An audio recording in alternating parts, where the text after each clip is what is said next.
Bonjour les amis, j'espère que vous allez bien. Nous nous retrouvons aujourd'hui pour une nouvelle émission de À chacun son jeu vie. Et aujourd'hui, j'ai la joie d'inviter, de recevoir Frédéric Carello, que j'ai Bonjour, rencontré au domaine Scarabée. Bref, vous en doutez bien.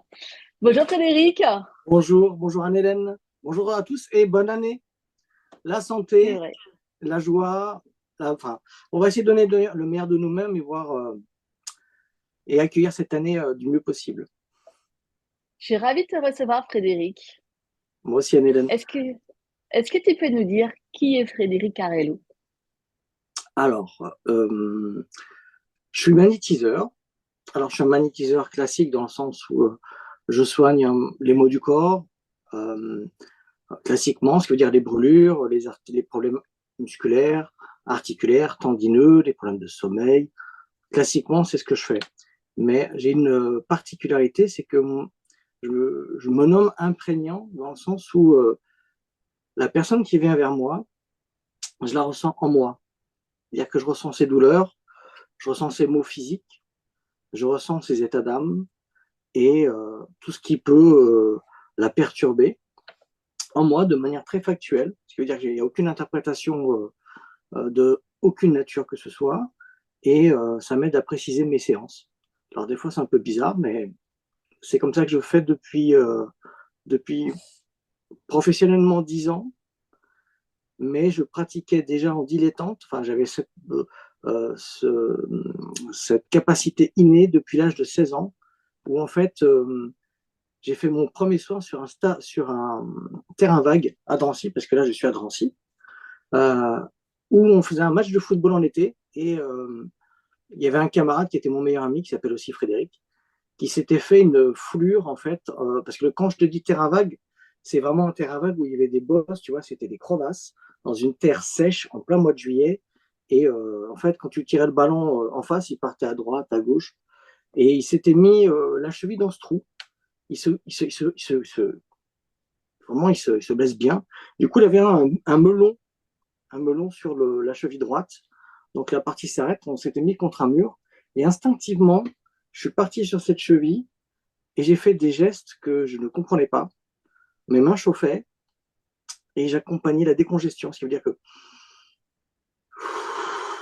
tu sais, je la faisais dégonfler avec mes mains.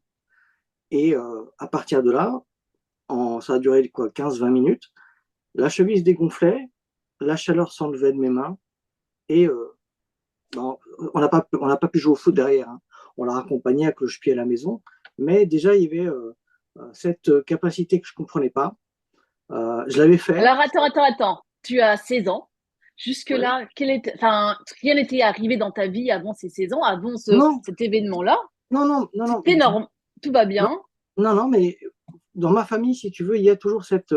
Moi, je suis issu d'une famille pluri, euh, pluriculturelle et avec les trois obédiences.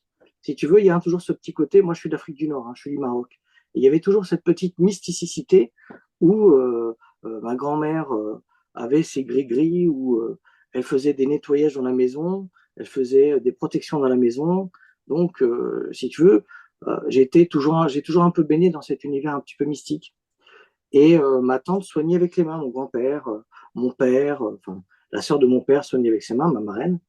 Et Et tu pour les moi, voyais faire? Tu as assisté plusieurs fois à des moments oui, où ils ont soigné comme ça avec leurs mains? oui. Ou même D'accord. ou même où elle tirait les cartes. Elle tirait pas le tarot, hein. Elle tirait vraiment les cartes de 32 pieds, les 32 cartes, elle tirait les cartes. Et si tu veux, j'ai un peu baigné dans cet univers-là, où pour chasser le djinn, il mettait du gros sel, ou il mettait de la semoule humide à un coin de la pièce pour que le démon vienne manger. Bah, tu vois, j'ai Ça, je baigné. connais pas ça. Ça, c'était pour chasser les démons pour ma grand-mère, où elle faisait brûler du papier d'Arménie, elle faisait aussi brûler de l'encens. Donc, si tu veux, j'ai un peu baigné dans cette forme de mysticité sans vraiment ni la comprendre, ni chercher à la comprendre non plus. Ça faisait partie de mon univers, c'était normal. Et il y Du a coup, en fait, quand arrive cet événement-là de ton ami qui se blesse, bah, pour toi, c'est naturel, en fait, d'aller vers lui et puis mettre tes mains où il a mal. C'est tout à fait complètement, naturel. complètement, je l'ai fait de manière naturelle et spontanée. J'ai pas réfléchi à ce que je faisais. Et par la suite, sachant Et ça, qu'est-ce que tu as ressenti à ce moment-là? Qu'est-ce que tu as ressenti quand quand tu as vu que tu pouvais soulager ton ami avec tes mains? Qu'est-ce que tu t'es Franchement, dit? franchement, j'ai pas compris et j'avais peur qu'on me trouve bizarre. Tout simplement. C'est à 16 ans, tu sais, déjà j'étais un petit peu l'intéressant du groupe parce que je voyais pas la vie comme tout le monde. Mais et puis il y avait une sorte enfin, une sorte de différence des origines aussi. Mais non, je trouve, même si je l'ai fait de manière innée, spontanée, je trouvais ça tout à fait normal.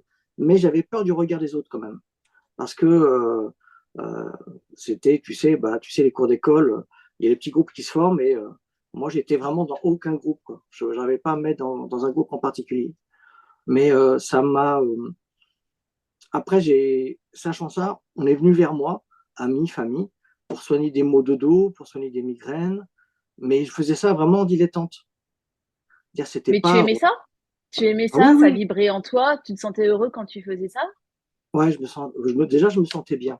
Et puis, de faire du bien à quelqu'un de ma famille ou mes amis, bah, ça me rendait heureux. Et puis, ça me donnait comment dire, je me sentais utile, tu vois. Mhm. J'avais fait Une quelque raison chose de de vivre un bien, peu? voilà. Mais parce que tu sais, j'ai vécu dans une famille au patriarcat très fort où là, l'image de l'homme, elle est différente un petit peu comment dire, elle est très puissante, très forte. Et si jamais tu es un peu différent et tu corresponds pas aux archétypes de l'homme, tu es un petit peu en retrait, quoi. Tu es un petit peu rejeté. Et moi, mon grand-père, il m'appelait le cosmonaute parce qu'il me disait toujours dans l'espace, toujours dans les nuages, parce que des fois, je partais dans des rêves éveillés quand j'étais gamin. Et j'avais une forme d'absence. Et en fait, je partais alors, je ne sais pas si c'était des projections ou quoi, si c'était le début d'une forme euh, de canalisation, mais j'arrivais à anticiper certains événements. Et ça faisait partie des choses que j'avais peur aussi, parce que quand tu en parles, déjà, c'est bizarre. Tu sais, là, on a une époque où on est très ouvert là-dessus. Mais dans les années 70-80, euh, on se moque de toi quand tu parles de prémonition, de rêve éveillé, du fait que tu peux se lever avec les mains. C'est très bizarre. Donc, j'avais peur d'être rejeté aussi. C'est pas quelque chose que j'ai assumé très facilement et très vite. Je vais même te dire, j'ai même assumé il y a 3 ans, en fait. Pourquoi? Qu'est-ce qui s'est passé il y a 3 ans? Bah, en fait, j'ai pris conscience de qui j'étais, de ce que je faisais, et que j'avais une légitimité par rapport à ça, dans le sens où Oui, mais euh, qu'est-ce qui s'est passé? Il y a eu un événement déclencheur? oui, j'ai arrêté de me comparer. J'ai arrêté de me comparer aux gens, aux personnes que j'admire toujours d'ailleurs, hein. Mais je me suis dit, mais attends, j'ai des résultats, je suis aussi bien qu'elle. Et puis j'avais cette forme ce qu'on a eu tous, tu sais, le syndrome de l'imposteur, de se dire, bah non, je suis pas à ma place, etc. Alors que je l'ai toujours fait. J'ai fait à plusieurs patients, j'ai accompagné beaucoup de monde et j'ai toujours donné des résultats. Et des fois, je le faisais même sans être payé, tu vois ce que je veux dire? Je le fais parce que l'autre a besoin et que je Mais suis en alors attends, du capacité coup, de le faire. on va revenir un peu en arrière. Donc, tu as 16 ans, il se passe ça, mais je pense que tu continues ta vie, tu fais des études. À partir de quel moment on se dit, allez, on s'installe et on devient ce qu'on est, ce qu'on vibre au fond de nous-mêmes? Comment ça se Oh, passe? C'est quoi le cheminement? alors le cheminement, il est long. Le cheminement, il est très long parce que de 19 ans à l'âge de 38 ans, je me suis dit, j'arrête avec le mysticisme, j'arrête. Maintenant, c'est boulot, famille. Tu vois, je m'étais vraiment ancré dans quelque chose de très concret, de très, euh, de très simple. Et j'ai un peu rejeté tout ça, en fait. J'ai rejeté tout ça et je m'étais mis dans le boulot, dans la restauration. J'avais mes restaurants, je travaillais en Ah, ok, famille. t'étais restaurateur? Ouais, j'étais D'accord. restaurateur et du coup, tu vois, ça correspondait pas du tout. À aucun moment, je me suis dit, je vais devenir magnétiseur. À aucun moment. Mais c'est quelque chose que j'avais déjà en moi et que je faisais, je te dis vraiment en dilettante. Mais j'avais cette capacité, même d'anticiper les événements. Mais pour moi, ça me paraissait normal. Et puis pour ceux qui m'entourent, bah voilà, Fred, il est comme ça, etc. Et il y a eu une crise J'ai eu une crise en 2013-2014 où j'ai eu un choc où, malgré tout le travail fourni, malgré toute la bonne volonté, malgré tout ça, je m'effondrais. Mes entreprises, enfin, ça n'allait pas. Ma vie de couple était en train de partir en cacahuète parce que dans le milieu de la restauration, bah, c'est pas du tout simple, simplement. Ma santé déclinait et j'avais vraiment une crise en me disant mais qu'est-ce que je vais faire? Donc là, vraiment, j'ai envoyé un message, hein. J'ai dit qu'est-ce que je vais faire? Donc je passe des vacances au Maroc, dans ma famille, chez ma famille, et ma sœur se tape une migraine. Mais ma sœur, une migraine, c'est 5 jours dans le noir, hein, et pas un son, rien. Donc c'est vraiment quelque chose de lourd. On peut se prendre des doliprane, ça passe pas. Et il y a eu ce même phénomène que j'avais au terrain vague. Ce qui veut dire que je me lève, et je lui prends la tête et je lui fais en berceau. C'est-à-dire que je prends son front, je prends sa nuque, et je commence à lui faire un soin. Et je souffle et je dis, bah alors tu m'accompagnes avec le souffle, et puis, et là, il y a une décongestion, le mal de tête passe, elle commence à s'endormir, à somnoler. Au bout d'un quart d'heure, 20 minutes, ça s'arrête. Et je lui explique ce qui se passe par la suite. Je dis, écoute, tu vas avoir des nausées. Donc, tu vas avoir une sorte de nausée qui va devenir. Euh, tu vas dormir et tu vas me vider cette bouteille d'eau. Elle fait exactement, tout s'est passé exactement comme j'ai dit, ce qui veut dire qu'elle a eu ce qu'on appelle un pic de guérison. Elle a commencé à avoir une forme de nausée parce que c'est la remontée. Après, elle s'est mise à dormir et le soir même, jusqu'à minuit, je joue au tarot avec mes parents sur la terrasse. Donc, il y a eu le Et même c'est à partir phénomène. de là que tu as eu un déclic? Exactement. Et je me suis dit, mais moi qui me pose des questions, et je remonte comme ça, et j'en parle à ma famille, je dis, mais écoute, il s'est passé quelque chose. La chose se reproduit avec mon frère, je recommence le processus. Il y avait des verrues chez mon neveu, je lui soigne les verrues. Et là, je me dis, mais. Et là, j'ai commencé à aller sur Internet, et j'ai commencé à chercher, à comprendre, voilà, je le fais, mais est-ce que je le fais bien? Est-ce qu'il n'y a pas quelqu'un pour me guider? Est-ce qu'il n'y a pas quelqu'un pour m'apprendre? Parce que j'avais besoin de réponses par rapport à tout ça. Et je Est-ce que tu te comprends sens relié avec l'au-delà à ce moment-là ou pas du tout? Quel est ton lien avec la spiritualité? aucun. J'ai D'accord. aucun, j'ai aucun lien. Alors, j'ai aucun lien avec la spiritualité, dans le sens où, même si j'ai baigné dans les 3 religions dans ma vie, il y a à aucun moment je me suis senti appelé vers. J'ai eu une éducation catholique, mais à aucun moment je me suis senti poussé vers une religion plus qu'une autre. Euh, pour moi, j'avais des messages qui m'arrivaient sur ce qu'avait la personne, comment elle se ressentait. J'avais même des détails sur des aspects de sa vie. Mais Et ça, tu te demandes pas d'où ça venait tout ça? non, Toutes ces absolument. informations, tu te posais pas de questions, mais d'où viennent ces informations? Non, mais j'ai été chercher les réponses ailleurs. Ce qui veut dire que comme je n'arrivais pas à trouver ces réponses ni en moi, ni sur Internet, ni dans aucun bouquin qu'on ait pu me conseiller, parce que j'avais personne pour me conseiller, j'ai dû prendre mon bâton de pèlerin et aller chercher un magnétiseur ou une magnétiseuse qui avait bien la bonté de vouloir m'aider ou me former pour que j'ai des réponses concrètes par rapport à ça. Et c'est là où je suis tombé sur un, un magnétiseur qui s'appelle Jackie Patron, qui travaille à Lémy-sur-Marne et qui est un mec super gentil et qui, lui, m'a ouvert la spiritualité. Ce qui veut dire qu'il m'a parlé des guidances, des gens, des anges, des archanges, des accompagnements, euh, d'avoir toujours cette présence en disant, mais tu sais, t'es jamais seul. Et à partir du moment où il m'a dit, t'es jamais seul, c'est comme si il y avait un déclic qui me disait, mais oui, c'est vrai. Parce que dans ma vie, j'ai vécu ceci, j'ai vécu cela, et puis j'avais toujours une sorte de voix qui me parlait et qui me disait, mais en fait, va pas dans cette soirée, ne fais pas ci, ne fais pas ça, qui m'aidait à prendre des décisions par rapport à. Alors après, je me suis dit, c'est aussi l'intuitif qui est en jeu, tu vois. Mais sur la spiritualité, j'avais pas d'ouverture parce que j'avais personne pour m'expliquer. J'ai vraiment dû euh, faire mes expériences, aller vers des personnes, et c'est là où j'ai vraiment commencé à rentrer dans le monde spirituel. À aucun moment, j'ai eu quelqu'un qui m'a dit, voilà, c'est Jésus, c'est Marie, c'est Mahomet, c'est Maître Saint-Germain, c'est l'univers. aucun moment.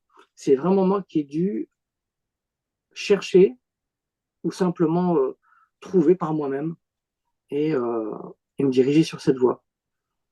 Et Mais est-ce qu'aujourd'hui, tu as le sentiment d'avoir un ange gardien? Alors moi, j'appelle un ange ah gardien, mais oui, on peut appeler aussi un guide qui veille sur toi et qui te guide. oui, oui, oui. Et c'est aussi la rencontre avec Stéphane qui s'est faite aussi de très fortuitement, qui m'a. Alors, Alors, Stéphane Stéphane Michael, Michael, médium. Stéphane Michael Médium, qu'on salue d'ailleurs, qu'on Oui. embrasse bien fort. Et Stéphane aussi m'a beaucoup accompagné et aidé dans ce domaine de manière très simple. Et c'était surtout sur les questionnements et sur le fait de s'écouter et se faire confiance. Ce qui est à l'époque, quand on n'a pas confiance en soi, parce que je te dis, ça fait une dizaine d'années que je pratique et que j'évolue dans ce domaine.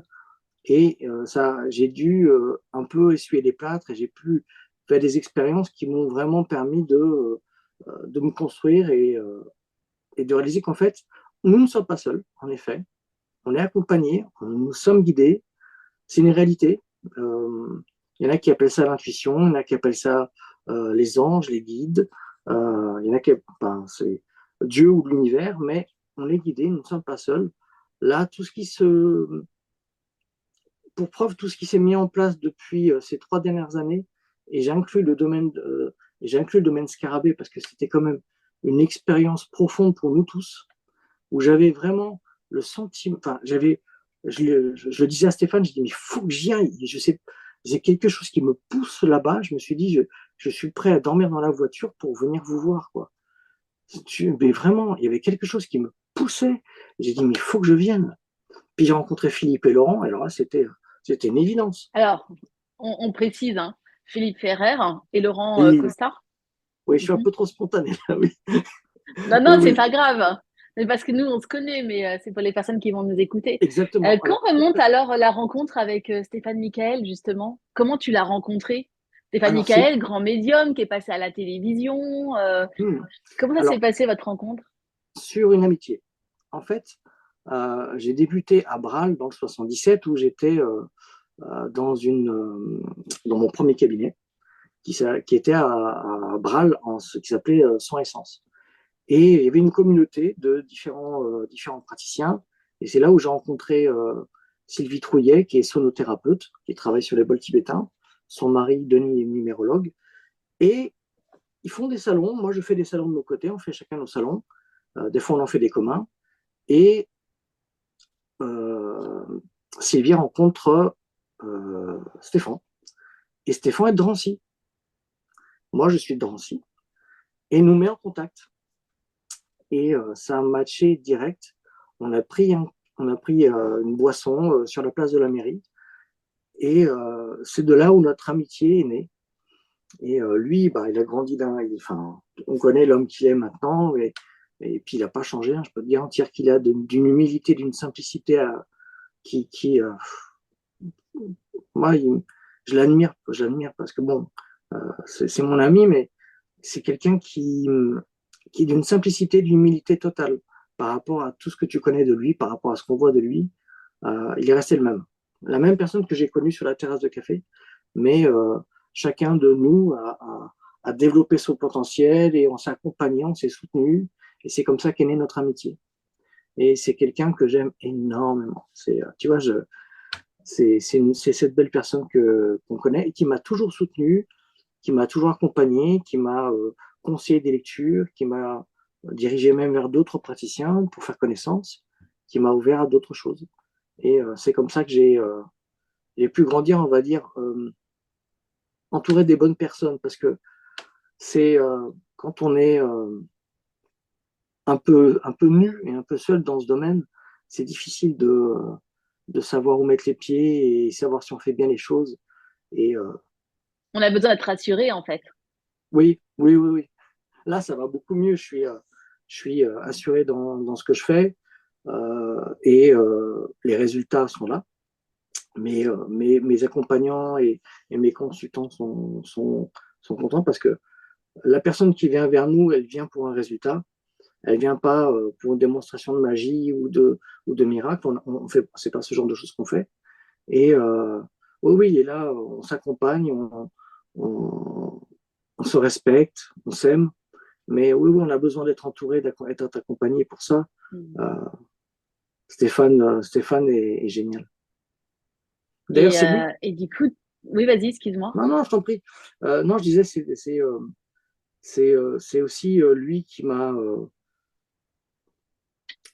fait rencontrer ma famille d'âme. Voilà, tout simplement. Je parle de Magali Joran-Cole, je parle de Céline Franou, je parle de Michel Dourte, je parle d'Henri Mm. Billard, je parle d'Hervé Boyer. Enfin, voilà, toute cette communauté d'âmes, Kevin, des tatous, ouais, ouais, Kevin, Sandy Tatou, Kevin, oui, ouais, ouais. Et où vraiment, Virginie Sofia. Véronique Becker, hein, on n'oublie pas Oui, Véronique ah bah, elle aussi. va être contente. Ah bah oui, mais ben oui, mais il y a, puis elle est rayonnante comme toi. Je veux dire, c'était Aline Peugeot. N'oublie pas Mm. Aline, qui était une Oui, très très belle rencontre aussi. Euh, et, il y en avait tellement, tellement, tellement ce jour-là, enfin, ce week-end-là, c'était fabuleux. On va et recaler un petit peu les choses. Alors, du coup, il y a 10 ans, tu plaques tout, tu te lances comme médium, tu habites à Drancy. Comment les gens peuvent te contacter? Est-ce que tu fais que en présentiel ou est-ce que aussi tu peux aider les gens, voilà, à travers une caméra, par visio, tu peux te connecter comme ça à distance? Comment ça se passe, Fred? alors, majoritairement, j'aime bien travailler en présentiel parce que je suis plus efficace, parce que c'est beaucoup plus simple pour moi. Mais depuis l'année dernière, j'ai commencé à travailler en distanciel et je peux le faire sur certains cas. Ce qui veut dire que si je travaille sur le somatique, il n'y a aucun problème, je peux travailler à distance, je peux travailler sur les insomnies, je peux travailler sur les brûlures. J'ai déjà fait une brûlure à Salon de Provence alors que j'étais à Drancy. Donc ça, c'est quelque chose que je sais faire. Mais par contre, il y a des cas où, par exemple, sur des brûlures assez graves, sur des problèmes articulaires, musculaires et tendineux, là, c'est plus en présentiel. Donc, mais dans les deux cas de figure, je peux travailler à distance et en présence. Est-ce que Et tu je as travaille. un sou... Oui, vas-y, pardon. Non, non, non, parce que tu me disais où Oui, je travaille à Drancy, je travaille à Lagny-sur-Marne, euh, dans un cabinet qui s'appelle Maison de Bess Co. Pour ceux qui veulent me trouver sur Lagny-sur-Marne, sur la région parisienne. Et sinon, bien sûr, avec plaisir sur les, en distanciel par Zoom ou WhatsApp. d'accord. Est-ce que tu as un souvenir professionnel comme ça, la plus belle histoire que tu aurais à nous raconter? Un événement marquant qui t'a marqué dans le cadre de ton travail? Alors, oui, j'ai, enfin, c'est assez récent, c'est sur des libérations émotionnelles où la personne, en fait, avait besoin de se décharger d'un lourd passé. Et elle s'est, comment dire, elle s'est tellement lâchée sur la table, parce que comme j'envoie un courant électrique dans son corps, elle s'est tellement lâchée sur la table qu'elle avait des spasmes. Alors, quand tu dis meilleur souvenir de séance, c'était un souvenir à la fois insolite et assez spectaculaire. C'est que comme j'envoyais de l'énergie sur la table et elle était vraiment dans une forme de tension nerveuse où elle était contractée dans tous les muscles de son corps, elle s'est relâchée sur ma table, elle avait des spasmes. Elle, elle, se, elle faisait des bonds sur la table et à la fin de séance, elle s'est autorisée à lâcher tout. Elle s'est autorisée à se laisser aller et il y avait comment dire, cette, oh,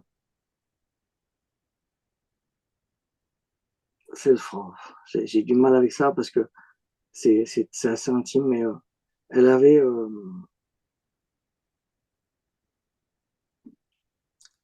elle avait tout lâché, elle s'était vraiment mise à nu et, euh, et c'était dur pour moi parce que ça nous renvoie toujours à nous-mêmes quand on sonne ce genre d'état d'âme. Et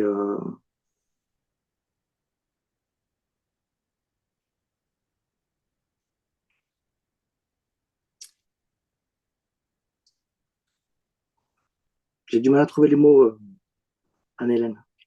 Qu'est-ce que tu as ressenti, toi, à ce moment-là? Tu t'es senti heureux pour elle, de savoir que tu l'avais aidée, que tu l'as délivrée, quelque part, que tu l'as libérée? En fait, Est-ce que ça a c'était, libéré quelque chose en toi aussi, en même temps? en fait, quand je te dis je ressens l'autre en moi, c'est que je me suis mis à, à ressentir ce qu'elle avait aussi en elle, etc. Je me suis mis en fait, à pleurer avec elle. Je me suis mis à m'effondrer avec elle. Et il y avait une sorte de communion. Et c'est ça qui était assez beau. Mais c'est C'était un moment toujours, très fort. C'était un bah moment très oui, fort que vous avez vécu tous les deux. oui, mais c'était, euh, à chaque fois, enfin, pas à chaque fois, mais la plupart du temps, quand la personne se lâche, la personne euh, permet d'être vulnérable, euh, c'est toujours un moment assez fort, mais le, Bah déjà, c'est qu'elle te fait confiance. Si elle arrive comme ça à se laisser, à tout lâcher, c'est qu'il y a une mais, part de confiance en. Elle te fait confiance. mais en fait, je vais dire, il y a, il y a, il y a cette chose, mais le moment le plus émouvant pour moi, en fait, le meilleur souvenir que j'ai, c'est avec les chevaux. Avec les chevaux. Parce que tu Parce que, soignes aussi les chevaux. Tu soignes aussi les animaux. ouais, je fais du soin équin et mon plus beau souvenir, en fait, il est là. Parce que j'étais en train de me dire, oui, oui, Fred, bien sûr, tu soignes les personnes et tu as soigné cette personne, elle s'est lâchée, elle s'est fait du bien et vraiment, elle a relâché son corps. Donc, oui, pour moi, c'était quelque chose de magnifique, mais le, le, le, le plus significatif pour moi, le plus beau souvenir, alors, j'ai rien contre mes semblables, hein, naturellement, mais nous, les humains, on a tendance à mettre des filtres, ce qui veut dire que on, on dit une chose, mais notre corps en dit une autre. Donc ça, c'est ce que je ressens en moi. Ok. Le cheval, lui, l'animal n'a pas de filtre. Ce qui veut dire que déjà, il faut gagner sa confiance. Il faut faut l'autoriser à se mettre en relation avec lui. Dès qu'on a sa confiance, on peut l'accompagner. Mais mon plus beau souvenir, c'est mes deux accompagnements avec deux chevaux d'un centre équestre en Seine-et-Marne, à tes souhaits.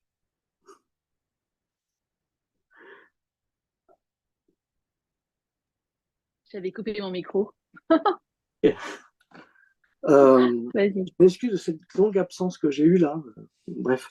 Euh, Allez, donc, raconte-moi avec les chevaux, ouais. Donc, vas-y. je préfère qu'on parle des chevaux sur le meilleur souvenir Ouais, que j'ai ouais. eu parce que c'est le plus pur que j'ai eu et c'est la chose qui m'a vraiment bouleversé.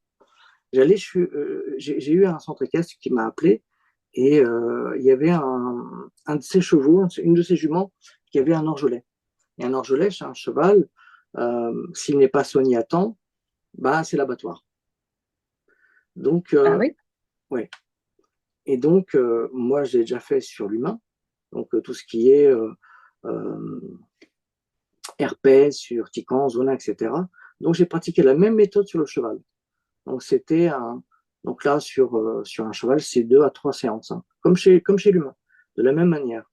Donc, je fais mes protocoles, comme pour l'humain, alors bien plus grand, t'imagines bien, en présence du propriétaire, mais après, j'ai demandé quand même à ce que la confiance s'installe avec le cheval. Donc, on était juste lui et moi.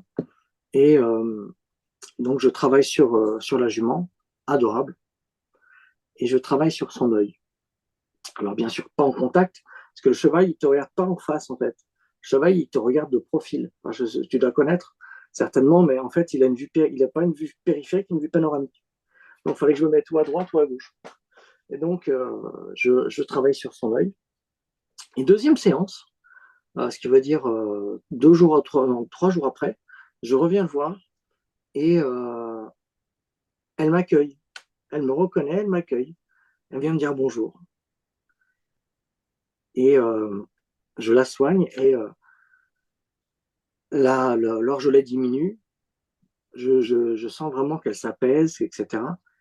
Et j'ai eu un sentiment de plénitude, un sentiment de bonheur pur parce que je l'ai sentie heureuse et elle est venue me dire merci.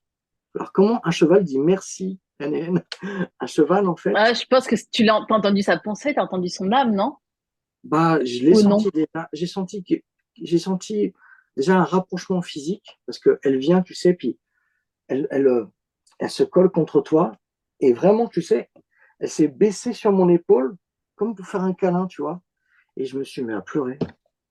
Mais c'était d'une beauté intense.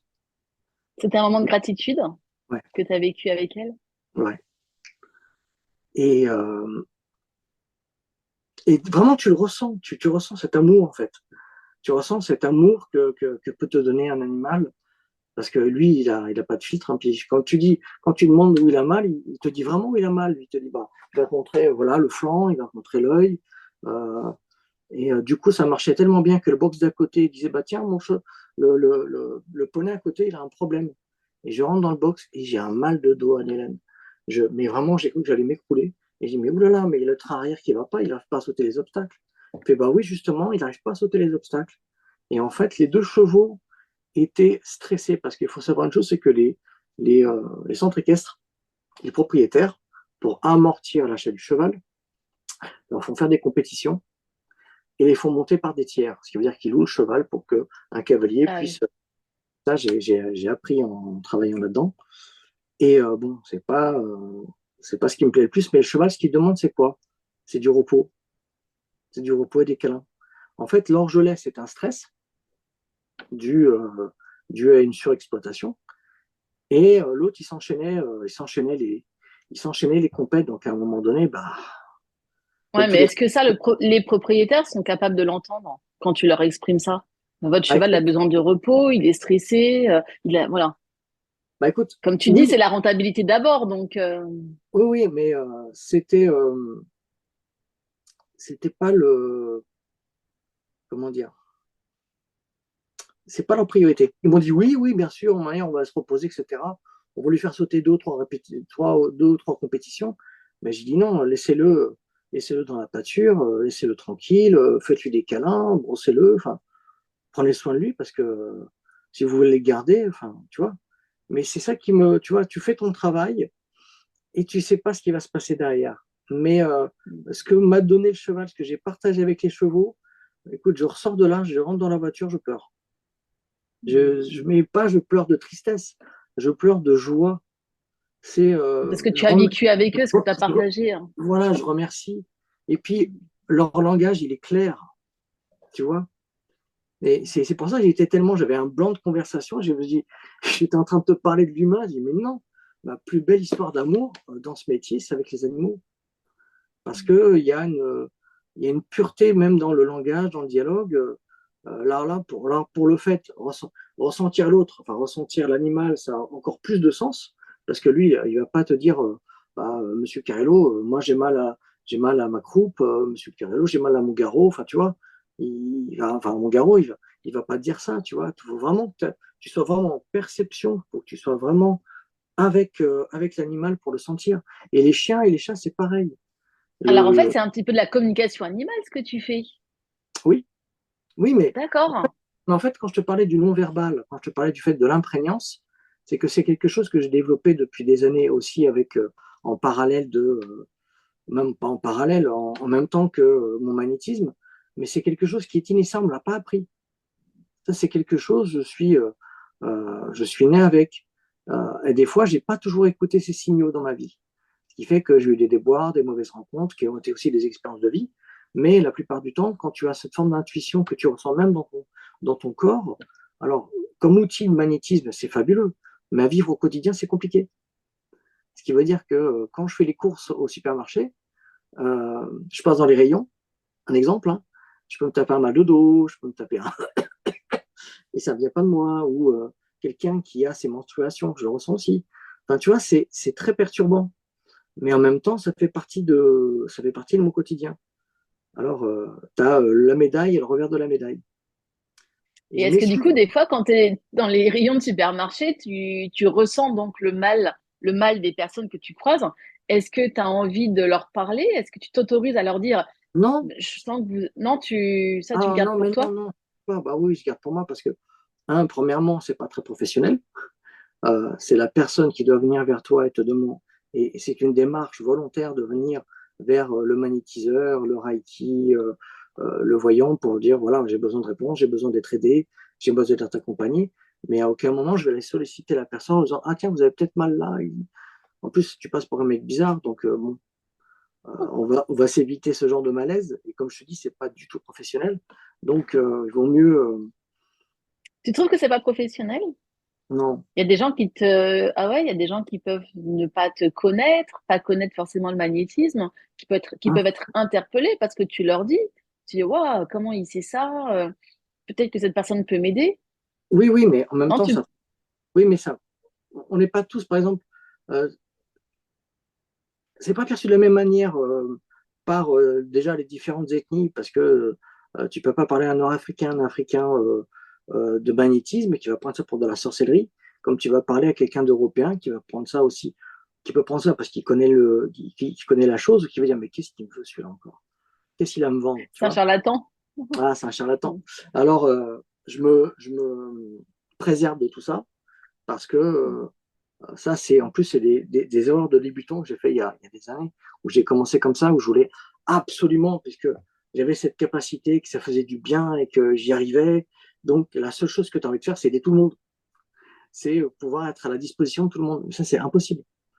Tu peux pas te mettre à la disposition de tout le monde. C'est comme toi, quand tu es en canalisation, euh, tu vas pas arrêter les gens de l'oreille, ah bah tiens, il va se passer ceci, cela. Enfin, on me donne un message pour vous. Tu vois, tu peux pas.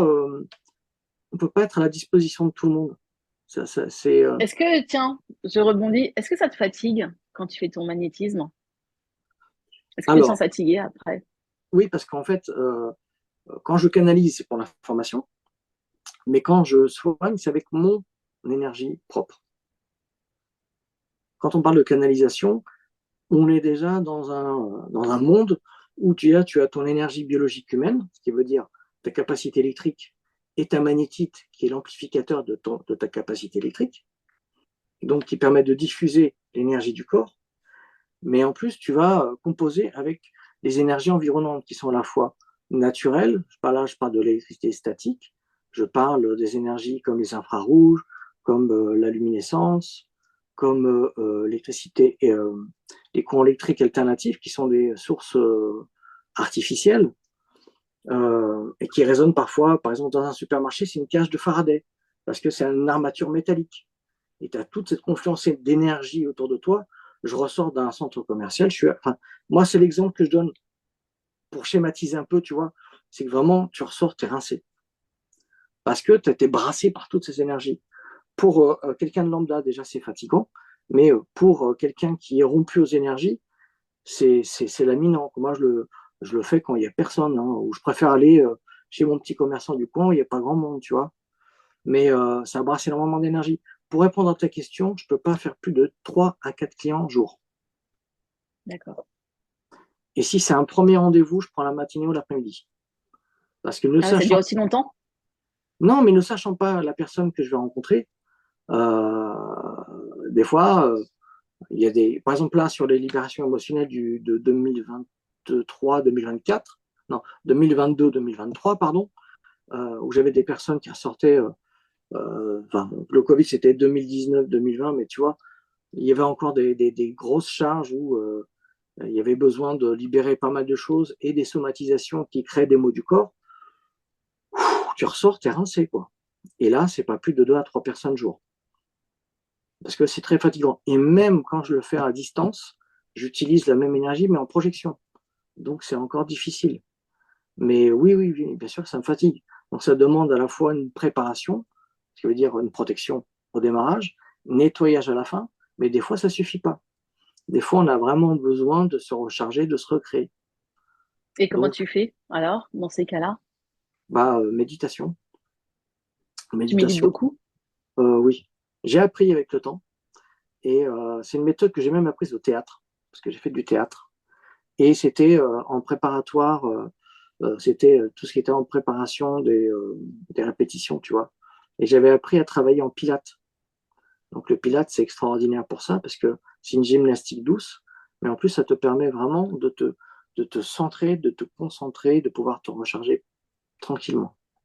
Donc ça, je l'ai appris et je le mets en exercice.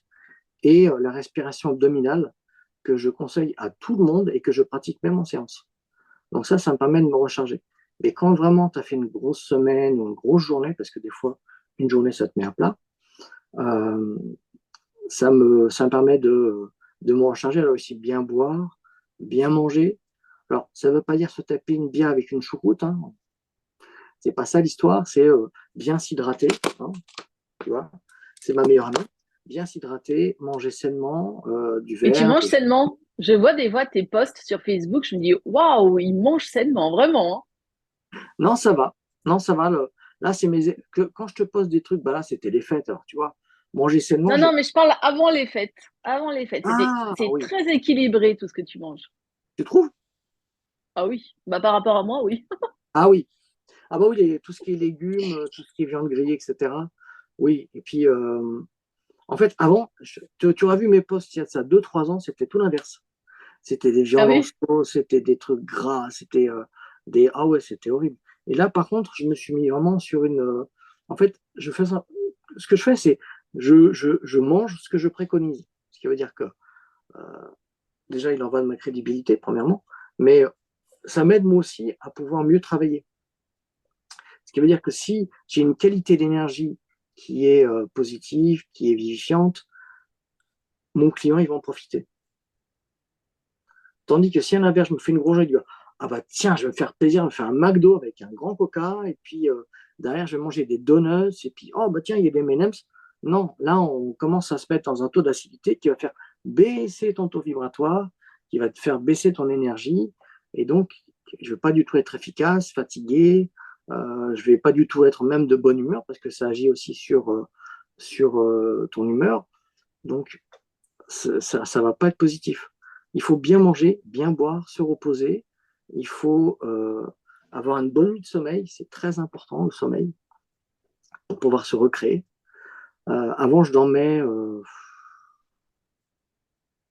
dans les périodes où j'étais vraiment dans la tourmente. C'est bien avant, quand j'ai pris conscience que j'ai eu ce déclic en 2014, qu'il fallait que je fasse quelque chose de ma vie, que j'avais redécouvert cette capacité que j'avais. Je devais faire 3, 4 heures par nuit, en me Ah oui, c'est réveillant, fréquent. en me réveillant fatigué du lendemain. Et ça, Bah, forcément. pour aborder une séance d'énergie, euh, c'est pas l'idéal. Donc, la plupart de mes camarades, je sais qu'ils le font, et je le conseille même aux personnes qui viennent et qui ont la démarche et l'engagement de se dire, je veux aller mieux, j'ai envie de me donner un coup de fouet. Alors bien sûr, moi, je suis un des maillons de la chaîne, hein. Je suis pas le faiseur de miracles, je ne suis pas le guérisseur. Les gens, ils viennent vers moi pour avoir un, retrouver un peu d'élan, pouvoir se recréer, pouvoir passer une étape de leur vie. Mais nous, on est là, enfin, moi, je suis là pour pouvoir leur permettre d'avoir des outils de compréhension par rapport à ce qu'ils sont en train de vivre, prendre un petit peu de recul et pouvoir se recharger ou se décharger. Alors, se recharger, c'est quand on est. Alors, j'explique, hein, parce que c'est vrai que c'est un peu. Comment on décharge et on recharge une personne. Parce qu'il n'y a pas de câble pour pouvoir le faire, hein. Il n'y a pas de. On n'est pas chargé comme ça. C'est que pour décharger une personne, la plupart du temps, les infections, euh, elles viennent d'une forme d'amplification énergétique. Ce qui veut dire qu'on est dans une forme d'excitation. On va chercher à compenser cette excitation par des addictions, par des biais de récompense immédiate tels que l'alcool, la nourriture, les sorties, les contacts, etc. Et on se met en fatigue. Donc le corps, il a besoin de se décharger de cette fatigue. Donc là, je travaille sur tout ce qui est somatique. Donc j'aide la personne à se reposer, à se décharger, à se vider. C'est vrai que quand je te disais que les personnes, des fois, elles partaient en spasme parce que les muscles et les nerfs se relâchent, tout simplement, il n'y a pas d'électrochoc ou ce genre de choses. Donc là, elles se relâchent totalement. Et après, ça me permet de pouvoir réinjecter dans les différentes glandes hormonales, dans les différents systèmes du corps, dans les différents creux énergétiques, ce qu'on appelle, de pouvoir recharger la personne. Ça, c'est mon job. En fait, tu proposes beaucoup de choses, hein, quelque part, hein. Est-ce qu'il y a une fiche? Comment on fait pour savoir euh, tout ce que tu fais? Comment ça se passe? Tu vois, parce que pour moi, magnétiseur, c'était ben, juste, voilà, j'ai une brûlure, je vais t'appeler. J'ai mal à la tête, j'ai une migraine, je vais t'appeler. Déjà, les animaux, ben, je ne savais pas que tu faisais de la communication animale. Comment on sait, en fait, tout ce que tu fais? Tu as une liste? Ah oui, Mis à alors, part le bouche à oreille? oui, j'ai une liste sur mon site internet. Ah, tu as un site internet. J'ai un site internet que je te partagerai. Donc, j'imagine Et Frédéric Frédéric Carrello, Poincarello ou... magnétiseur, oui, oui. Et D'accord, j'ai une liste exhaustive de ce que je fais, de ce que je ne fais pas, parce que tu as d'accord. des contre-indications. Et alors, je travaille sur tout ce qui est problème de peau, problème de sommeil, euh, problème articulaire, tendineux. Je peux travailler sur l'arthrite aussi des mains, des articulaires. Je travaille sur les brûlures, je travaille sur les zonages, je travaille sur l'eczéma, je travaille sur les problèmes d'insomnie. Je ne fais pas les addictions. Ah. Pourquoi? Parce que les Le addictions sont plus... chocolat, tout ça, tu fais pas? Désolé. Mais en fait, je explique pourquoi. Parce que c'est plus un problème qui tient du psychisme que du magnétisme. Dans le sens où il y a un élément déclencheur où, bien sûr, on peut passer un cap en disant, voilà, j'arrête de fumer. Mon frère, il a arrêté de fumer pendant 10 ans avec, non, même pas, 3 ans avec une acupuncture. Il a eu un élément déclencheur, il est reparti en cigarette. Donc là, c'est vraiment quelque chose de beaucoup plus profond que de pouvoir le soigner avec le magnétisme. Les contre-indications sont lesquelles? On ne soigne pas les personnes qui sont atteintes de problèmes cardiovasculaires. Pourquoi? Parce que comme j'envoie un courant de 8 Hertz dans le corps, si le cœur est endommagé, je peux créer ou des lésions ou des problèmes cardiovasculaires plus amplifiés, ou je peux même faire un arrêt cardiaque. Quand tu sais que je peux arrêter une montre sur la table, imagine que je peux faire avec un pacemaker. Deuxième chose, je ne travaille pas non plus avec des personnes qui sont atteintes de diabète. Parce que travaillant sur les organes tels que la rate, je peux mettre la personne en hypo ou en hyperglycémie. Je ne travaille pas sur les personnes qui ont des problèmes psy et qui sont sous traitement médicamenteux. Là, ça peut devenir compliqué dans le sens où le phénomène électromagnétique peut amplifier les effets du médicament. Donc, je laisse imaginer un petit peu les dégâts que ça peut faire. Je ne travaille pas avec les personnes épileptiques qui peuvent déclencher des crises. Je ne travaille pas avec les femmes ayant plus de 3 mois de grossesse parce on peut créer un incident sur le fœtus.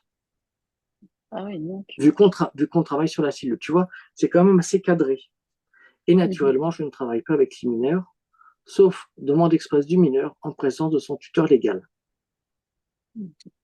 Ça, tu vois, c'est vraiment des cadres bien précis. Après, il y a des maladies génétiques où je ne peux pas travailler parce que je n'ai pas les compétences.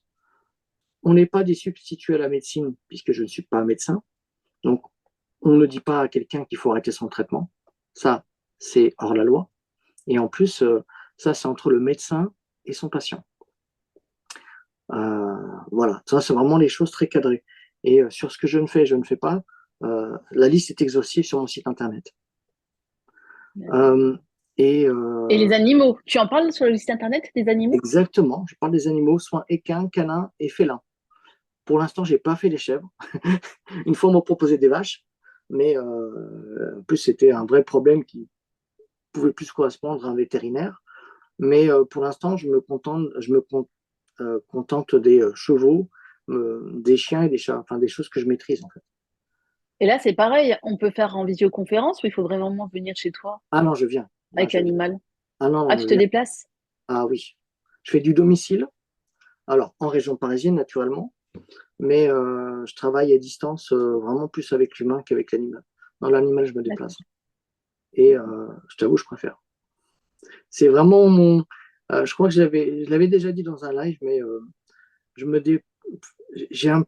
j'espère, je ne sais pas comment la vie va tourner pour moi dans ce domaine, parce que vraiment, je suis vraiment en train de m'épanouir dans mon métier et, et dans l'évolution de mon métier.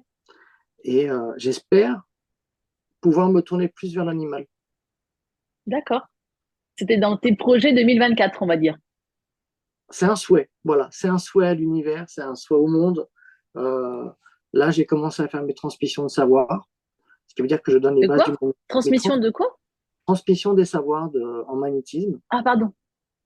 Et c'est la conséquence de mes expériences passées. J'ai eu mon premier élève l'année dernière qui a 100% de résultats avec ma méthode. Donc, je suis très fier de lui et déjà, c'est un homme extraordinaire et il s'appelle Thierry Cap, que je salue d'ailleurs, et qui est un magnétiseur hors pair, un homme hors pair. Je suis très très fier de lui, vraiment. Et cette année, j'ai encore 2 élèves, dont une en communication animale.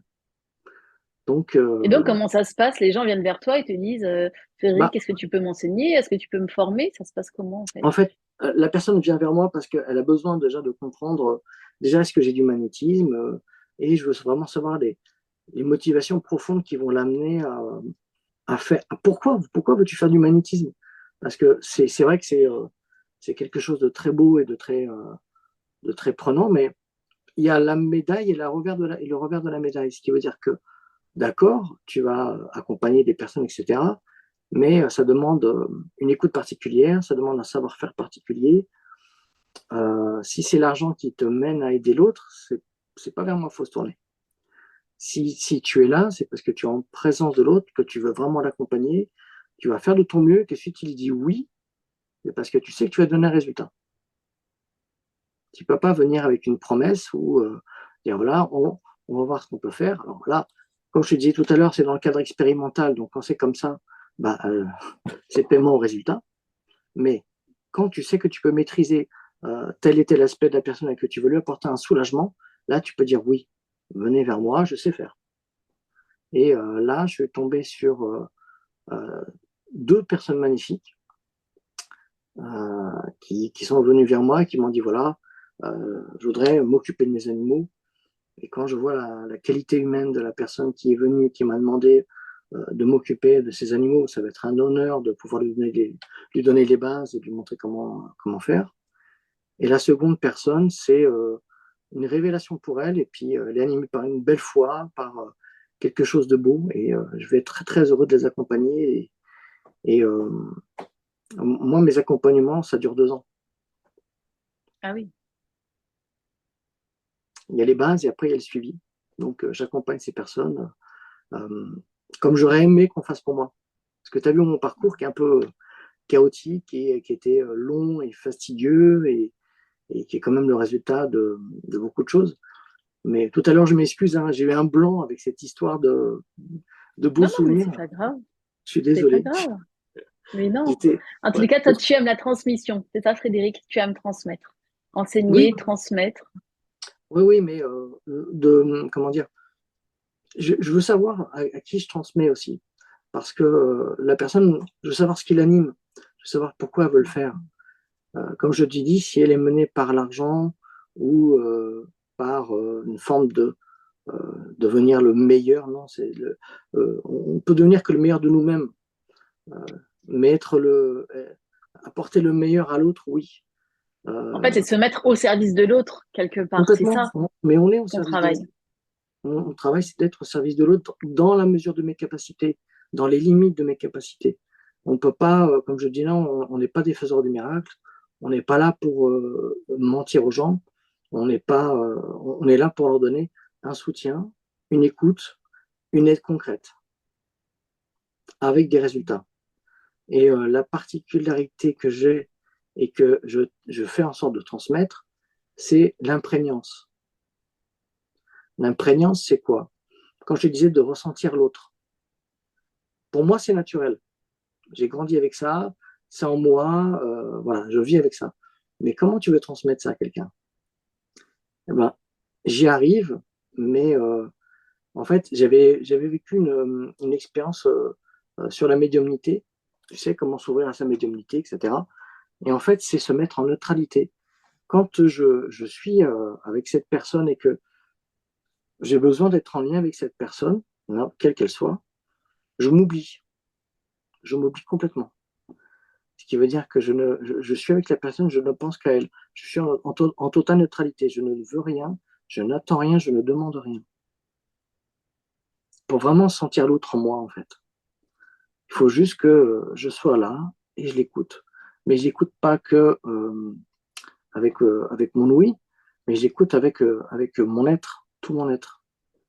Et c'était deux expériences encore que j'ai eues là dernièrement où, sur un cas particulier, j'ai ressenti la personne 10 minutes avant son appel. C'est-à-dire que je pense à elle, le fait de penser à elle, de la visualiser avec une photo, je me mets en connexion avec elle et je la ressens. Et ça, c'est quelque chose que je suis en train d'expérimenter en transmission. Mais pour ça, il faut avoir des prédispositions. Et déjà, je me contente de donner des techniques qui marchent. Déjà, c'est déjà énorme. Et après, de voir comment je peux transmettre ça. Il y a une personne qui l'a, et qui est une jeune fille de 16 ans, qui a découvert ses capacités, c'est ma fille, qui a découvert ses capacités pas plus tard que septembre dernier, où on rentrait là où je donnais mes premières conférences, parce que je donne des conférences justement sur le fait que le magnétisme, c'est pas quelque chose de sorcier, c'est quelque chose d'accessible qu'on a en nous et qui est totalement naturel. Donc je donne des conférences là-dessus. Et on rentre dans cette salle et ma fille rentre et elle voit la dame. Moi, je sentais que cette personne avait des petits, une sorte de petite gripade, etc. Et avec une barre là, elle rentre, elle fait oh, vous avez mal à la gorge, hein. Ça va pas, hein. Vous avez un peu attrapé froid quand même. Puis vous avez une barre ici, vous avez mal à la tête, et puis ça vous prend là aussi. Et je l'ai regardé comme ça, et je dis, ça y est, c'est parti. Donc, C'est il y a beau, en deux. plus, tu es proche de ta fille, hein. Dans ce que je vois sur les réseaux, vous êtes très proches Oui, tous les deux. oui. Mais par contre, je la force pas, je ne l'amène pas à ça. Je préfère qu'elle soit dans la découverte, mais la chance qu'elle a par rapport à moi, qui a dû vraiment batailler pour euh, devenir ce que je suis, être ce que je suis plutôt, c'est qu'elle a des tontons et des tatas qui sont là pour l'aider à répondre à ses questions. Elle a son papa et elle a déjà baigné dans l'univers dans le sens où les premiers salons, bon, elle était pas si petite que ça, mais elle a fait des salons avec moi, donc elle a un peu baigné dans cet univers-là qui est plus familier pour elle. Mais c'est l'une des seules personnes que je connaisse qui a cette particularité de ressentir l'autre en elle. Ou des fois, elle passe et dit, oh là là, papa, elle est noire dans sa tête. Elle est, elle est noire dans sa tête, elle est triste, ça va pas du tout. Et je me suis dit, mais comment... Elle t'impressionne? ah ouais, elle m'impressionne totalement. Mais même, je vais même te dire, Hélène, Hélène, même moi, avec la vie que j'ai et l'expérience que j'ai et le travail que je fais, je suis encore, émerveillé de ce que je découvre. Plus j'avance, plus je découvre. Et c'est quelque chose qui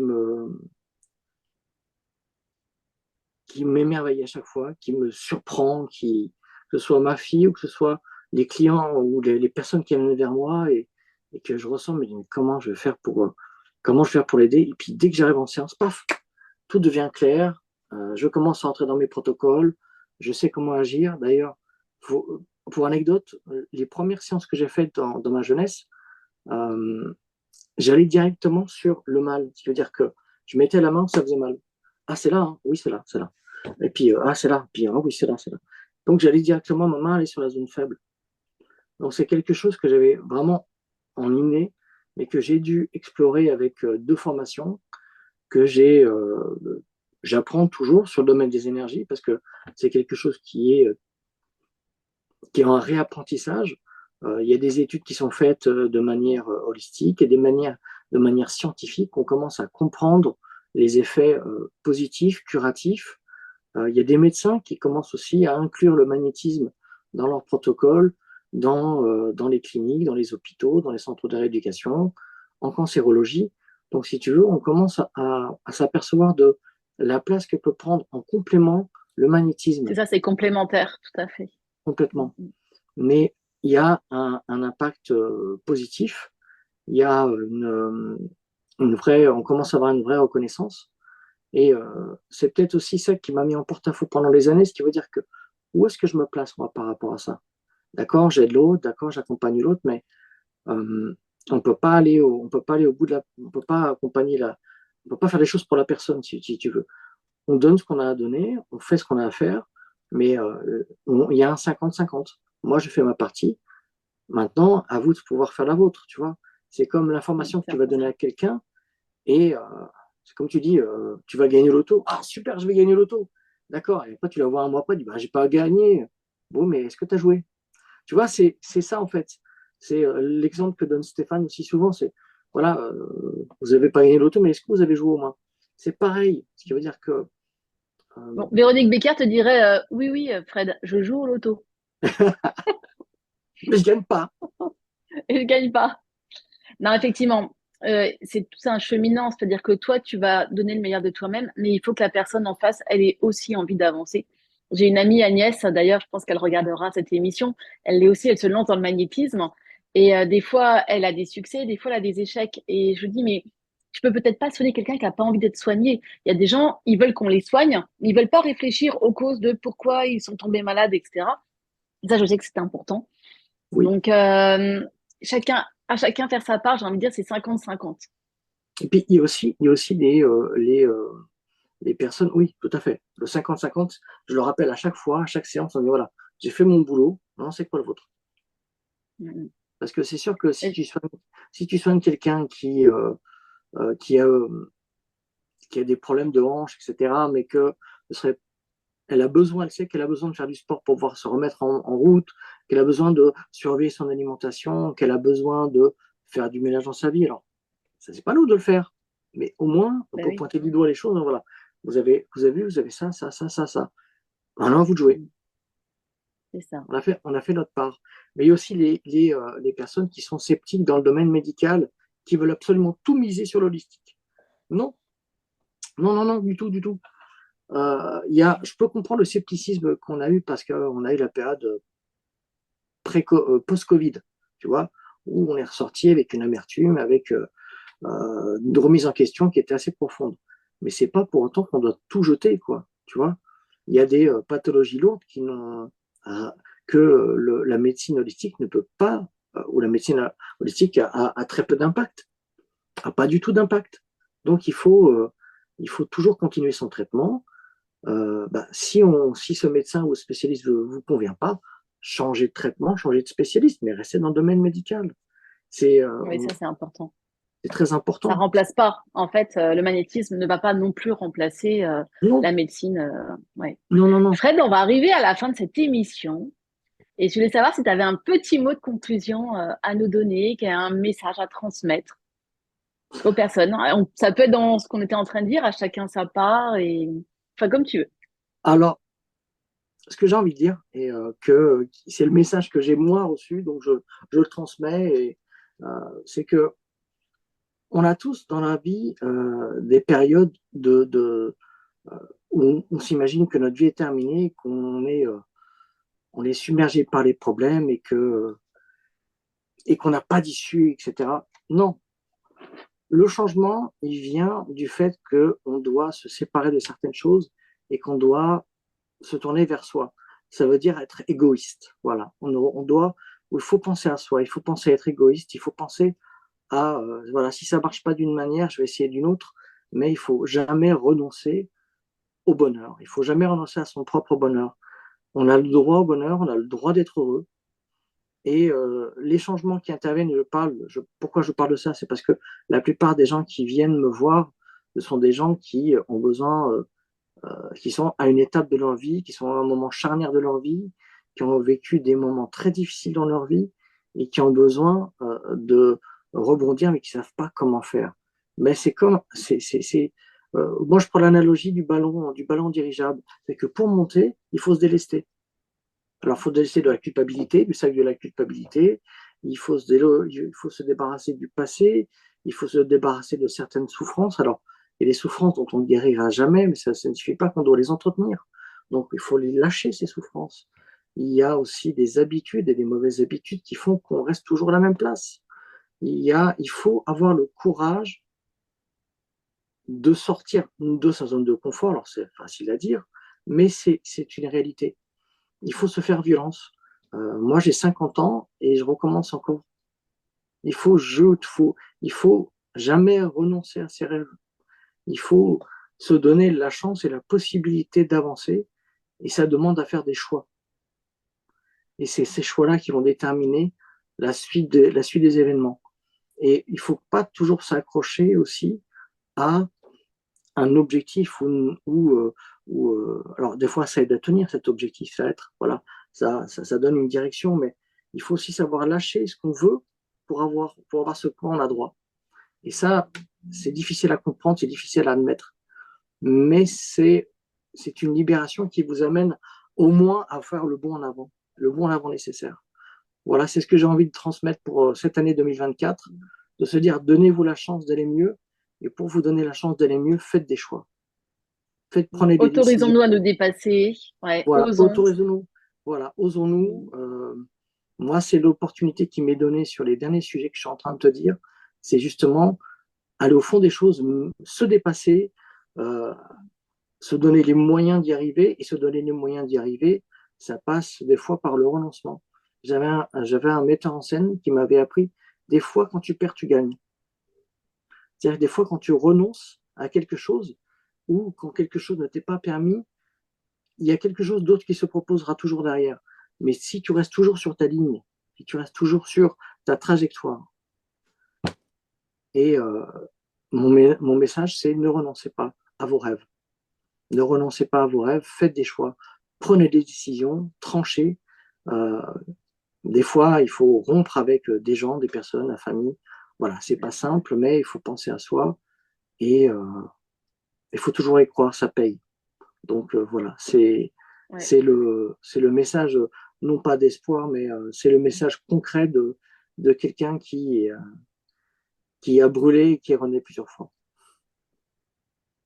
Eh ben, merci beaucoup, Fred. Merci. Merci à toi et merci de cette émission. Je vous souhaite à tous une très belle journée ou soirée, parce que je sais que là, c'est la nouvelle qu'il est de nuit. Donc tu te lèves, mais nous, on est déjà au lit. Donc je vous embrasse tous très fort et avec plaisir. Et merci beaucoup, Marie. Merci beaucoup, Anne-Hélène, pour cette interview. Avec plaisir, Frédéric. Les amis, bah, comme d'habitude, je vous embrasse très, très fort et je vous dis à très bientôt pour une prochaine émission. Au revoir. Au revoir.